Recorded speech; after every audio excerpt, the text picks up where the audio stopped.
The American Revolution is arguably the most important political event of the modern era, as it opened the floodgates for all of the subsequent revolutions and ideologies that would eventually spread to Europe, Asia, Africa, and South America.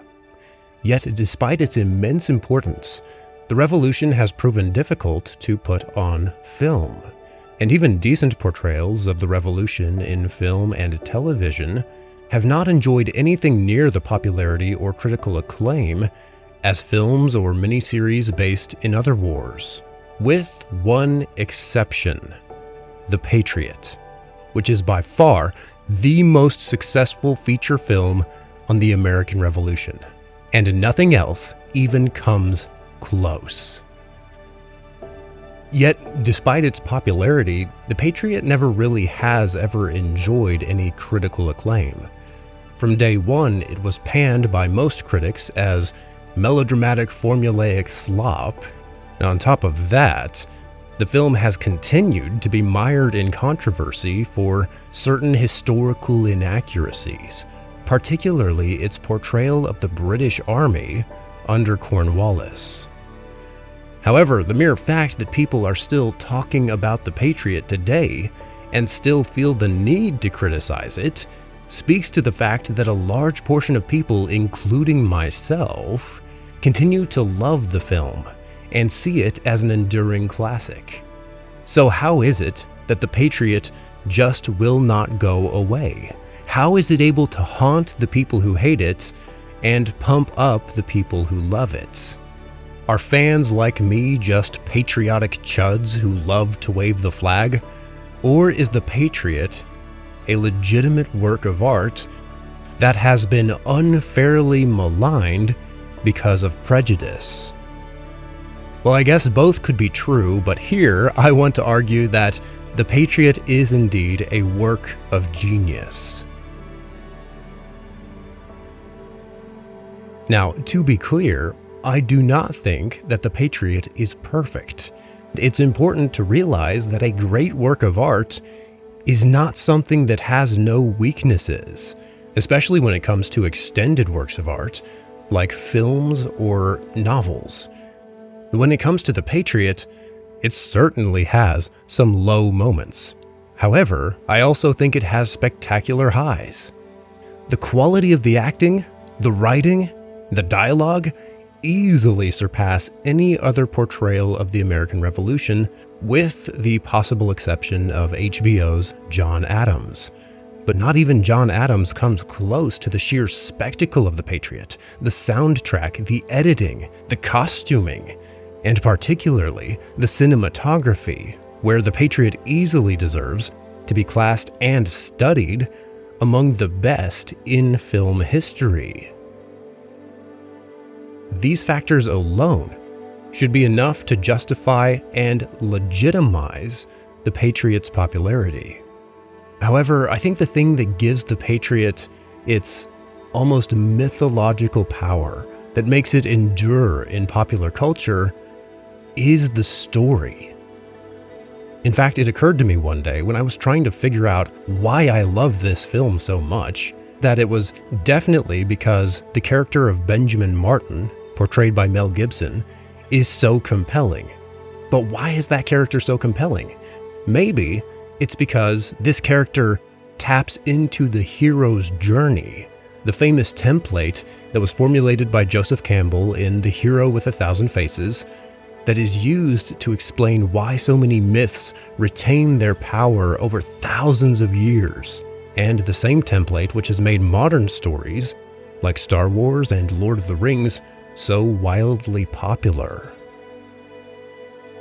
And when I investigated this idea that maybe The Patriot taps into the hero's journey, what I discovered is that actually The Patriot does line up almost beat for beat with Joseph Campbell's outline, to such a degree that I would not be surprised if the screenwriter used the hero's journey while constructing the plot of the film. Though of course we have to keep in mind that these storytelling principles are so universal that they may find their way into any good story by accident, so to speak, if a very intuitive person is just trying to tell the most compelling story that they can. Just take a look at the first 5 stages of the hero's journey. All of these elements are present in the first act of The Patriot. The film begins not with any kind of action scene or dramatic hook, but with a sense of normalcy, which is important to Campbell's formula. A person can only be called to adventure if he is already living a stable, normal life. And this is so important because a compelling hero needs something to fight for and to save. And this may be controversial to say, but I do not think that the most interesting heroes out there are the ones who save people. Rather, they save a quality of life. Great heroes do not fight just to keep hearts beating. They fight to bring heaven to earth.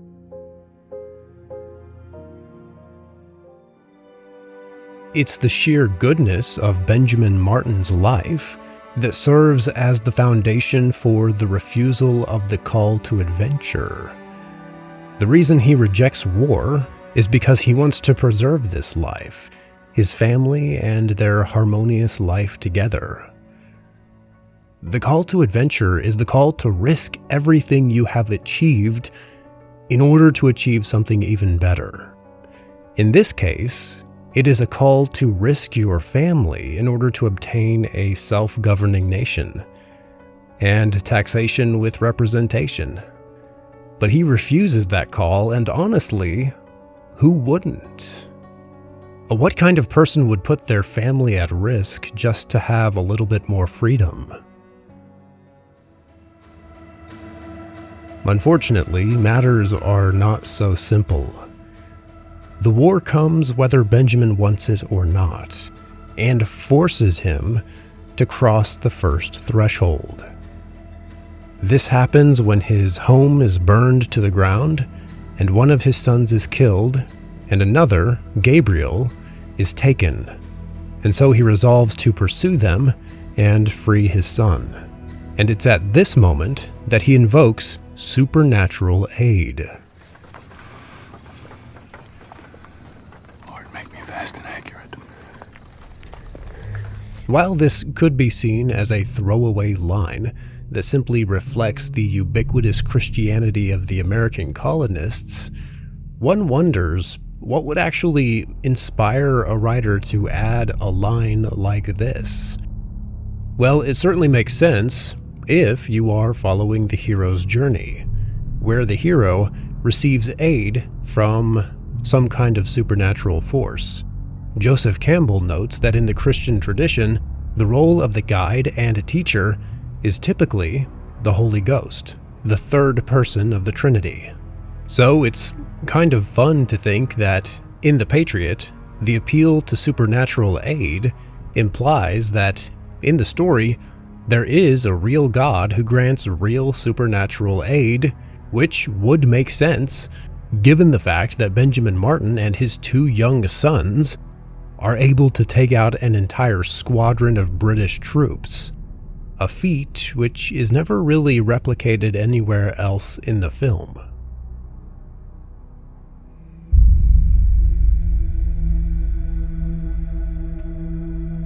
This stage also, arguably, represents the belly of the whale. Benjamin Martin is covered with gore like a proverbial Jonah who has been swallowed whole. Just as Jonah had run away from Nineveh and rejected God's call, but later decided to go after being swallowed by the whale, Benjamin Martin decides to join the revolution after trying to run away from it. In the process, he seems to be completely transformed, not necessarily into something new, but into something old. He remembers the warrior that he is, and he becomes the mythical figure of the ghost. More broadly, the belly of the beast includes the entire colonial cause, because at this point, the revolution is on the point of complete defeat. It's a lost cause. We're a breath away from losing this war, Benjamin. The revolution can only be saved by the second act of the hero's journey, which runs as follows: the road of trials, the meeting with the goddess, woman as temptress, atonement with the father, and apotheosis. The road of trials is pretty self-explanatory. It follows the recruitment and training of the colonial militia who will be used to harass the British regulars just long enough to wait for French intervention in the war. The film becomes a story about a group of ordinary men struggling to gain competence to win a better life.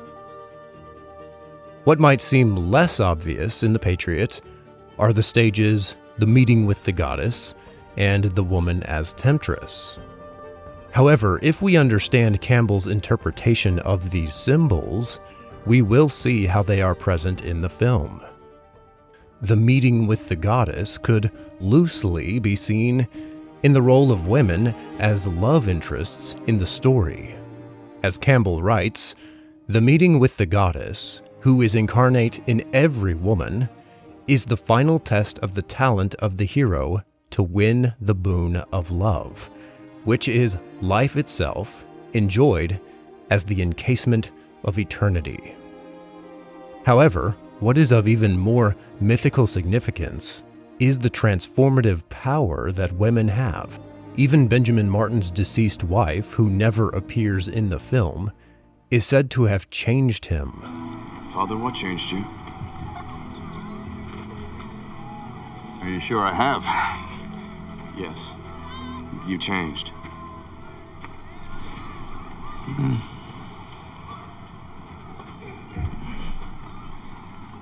Well, that's simple. Where's your mother? Through the crisis of war, Benjamin Martin gains a new wife, who is also a much-needed mother figure for his children. And this woman likewise has transformative power, as only through Charlotte does Benjamin's daughter Susan begin to talk, though she had been aphasic up to this point. So by winning love, even in the ashes of everything burned down, Benjamin Martin gains for his remaining family a fuller life than they had had before the war. Now, the following stage, the woman as temptress, can be somewhat misleading. Joseph Campbell represents it as a general disgust with the world as a fallen place. This stage happens when the world ceases to be a magical, divine place, and instead, our perception changes, and the world becomes dangerous, dirty, soiled, brutal, and exploitative. In The Patriot, this stage is initiated by the wholesale killing of civilians, which makes the world feel unredeemably horrific. This, of course, is one of the portions of the film that is cited as being grievously inaccurate historically. However, if we postulate that The Patriot is following the objective principles of ancient storytelling found in the hero's journey, we can understand why the film took this direction. And for what it's worth, in my general reading, I have come across easily overlooked historical anecdotes of analogous losses of family in the Revolution that would cause a man to hate life and seek vengeance. For example, in his Pulitzer-winning biography of Andrew Jackson, written in the 1930s, author Marquis James relates the story of a man named McGarry who, returning on a furlough from Major Roberts' command, found his house ransacked and his wife dead of fright from a Tory raid. His firstborn babe survived its mother by only a day.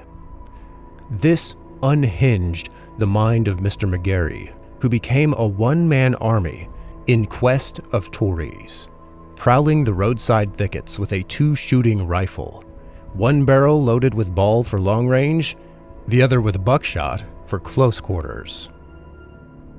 While the crimes in this anecdote were committed by colonists who were loyalists rather than British dragoons, this same biography does note an instance in which dragoons burned a church in the Waxhaws, though of course it is highly unlikely that there was a crowd of people in it at the time. I find the story relevant to the warfare that is displayed in the Patriot. On April 9th, 1781, a group of mounted men in civilian country dress were seen approaching the church in question, which was a militia assembly point. When they were a few hundred yards away, the screen of plain-clothed men, who were British loyalists, turned aside to reveal a company of British dragoons, who, with sabers drawn, charged the church.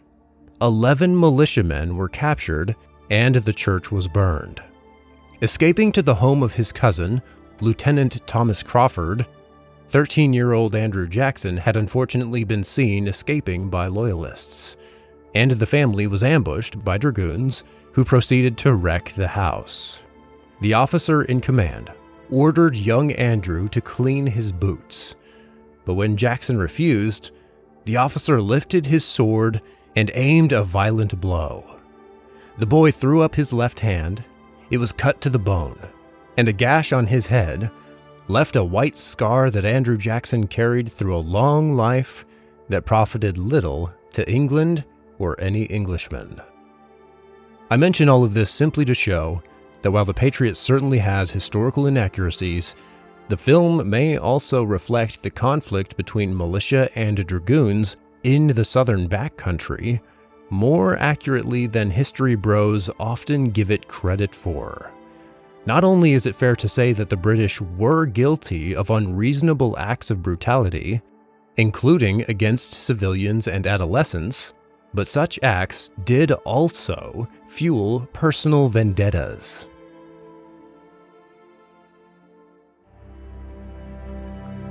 For Benjamin Martin's personal journey, this woman as temptress moment comes when Gabriel is killed, leading Benjamin to abandon the Patriot cause. But if you come with us, you can justify their sacrifice. Why? Why do men feel they can justify death? This bitter rejection of the world as a fallen place can only be healed by the atonement with the Father. For Joseph Campbell, this stage represents being reconciled to the mysteries of the universe. He writes, "The problem of the hero going to meet the Father is to open the soul beyond terror to such a degree that he will be ripe to understand how the sickening and insane tragedies of this vast and ruthless cosmos are completely validated in the majesty of being." The hero transcends life with its peculiar blind spot, and for a moment rises to a glimpse of the source. He beholds the face of the Father, understands, and the two are atoned. By coming to know the symbolic Father of the universe, a person is able readily to bear the agonies of the ordeal. And so Benjamin Martin goes from utter despair and the purposelessness of death and blaming himself to some kind of unspoken realization of the Patriot cause. Death and sacrifice can be justified, and they can be honored by pursuing the same cause. And Campbell's next stage is apotheosis. And it's here that Campbell's outline of the hero's journey really differs from that of the Patriot, because Campbell seems to claim that the hero who has reached apotheosis loves the whole world and sees every human being in such a way that he never seeks conflict or war. He never fights for one flag because he sees God in everyone and everything. As far as I can tell, Campbell is really relying on certain dominant strands of Buddhism and Hinduism and some out-of-context Bible verses. So while there are many people who find this form of pacifism to be a very powerful way of thinking, I don't think it really is indicative of the whole of humanity or even of most human myth, where you often find gods and heroes literally fighting for one group of people against another. So in this case, I think the Patriot is actually far more true to the human spirit even than Joseph Campbell. And the differences between Campbell and the Patriot do continue into the last act of the film. Not necessarily in quality, but in quantity. Because the last act of the hero's journey has at least 7 elaborate stages, while the Patriot mainly emphasizes only 3 of those elements: the ultimate boon, the return, and the freedom to live.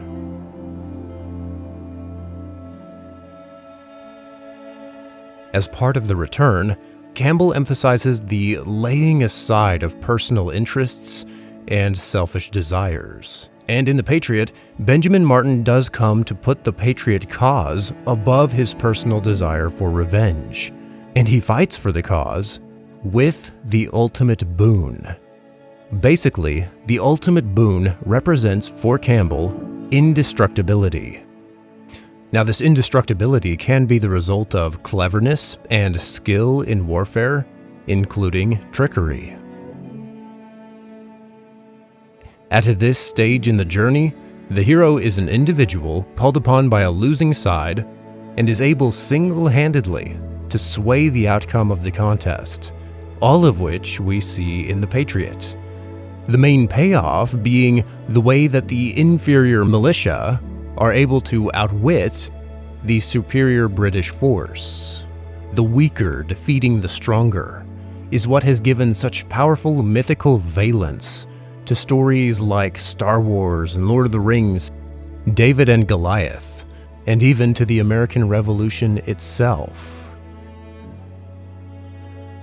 The film ends with the idea of building a new world. And this could be taken symbolically of the creation of a new U.S. government to be formed by trial and error through the Articles of Confederation and finally the U.S. Constitution, what James Madison called in Federalist 14, the rearing of governments which have no model on the face of the globe. However, the writer of The Patriot explicitly meant the unfinished house to represent the unfinished business of ending slavery. At the end of the film, when you see this uncompleted home, what we're trying to say is that the great task of the American Revolution is incomplete. The greatest challenge in terms of liberty that we're facing as we try and finish that only framed house is dealing with slavery and its repercussions. Either way, the symbol of building a new house, vague as it is, remains appropriately mythological. The hero, whether taken as Benjamin Martin or the colonists as a whole, have returned with the ultimate boon and have changed the world. Joseph Campbell's final word on the last stage of the monomyth, the freedom to live, is, "The hero is the champion of things becoming, not of things become." Hopefully, this explains why, on an almost primal level, The Patriot is undeniably powerful, at least to many of us. It taps into the narratives that our human nature was, quote-unquote, programmed for. Of course, universal themes alone do not make a film great. The hero's journey can be found even in mediocre films, and it is only the excellent directing, acting, writing, costuming, cinematography, editing, etc. that successfully gives blood to the human myth. And hopefully, this justifies The Patriot as artistically legitimate, or at least legitimately human. History has shown us that it is only natural for humans to take historical fact and mythologize it, to express meanings that we feel are powerful and that touch our everyday lives. From Gilgamesh, king of Uruk, to the Iliad, from the Song of Roland to Shakespeare, great art is much of the time, for better or for worse, historically inaccurate. Because its first order of business, its justification for existing, is, as Campbell says of the monomyth, that it shall serve as a general pattern for men and women wherever they stand along the scale. The individual has only to discover his own position with reference to this general human formula and let it then assist him past his restricting walls. This is why a farmer in 18th century South Carolina could believably act out the monomyth wherever he stood on the scale. Because we all can, and we all do. But with that being said, I don't just want to justify the Patriot as a good myth that just so happens to use one period in American history as a background. I want to further demonstrate how the Patriot is a worthy statement on the political principles of 18th century America. However, this will require me to delve deeper into philosophy, which I'm sure is of interest to a different and much smaller audience, so that will be in a separate video. Till then, thank you for watching this video, and I will see you next time.